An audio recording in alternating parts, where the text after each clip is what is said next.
Hello and welcome. I'm going to be answering NECO 2019 Economics Objective Past Question 25. The basic similarity between money and trade by barter system is that both are A. Divisible, B. Homogeneous, C. Portable, D. Used as store of value, E. Used to facilitate exchange. So the concept we are looking at here is the similarity between the money and trade by barter system. And when looking at these similarities between the use of money as a medium of exchange and the trade by barter system, the basic similarity between these two systems is that both aim at making sure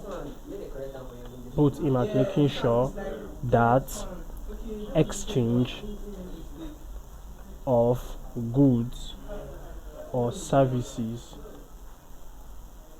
takes place. So the aim of both money system and trade by barter system is such that exchange of goods and services will take place. So from that, you can say it is used to facilitate exchange. So option E, which is used to facilitate exchange, best suits this explanation. So the correct answer is E, used to facilitate exchange. So thank you. Please subscribe to this YouTube channel for more videos and for more past questions and answers.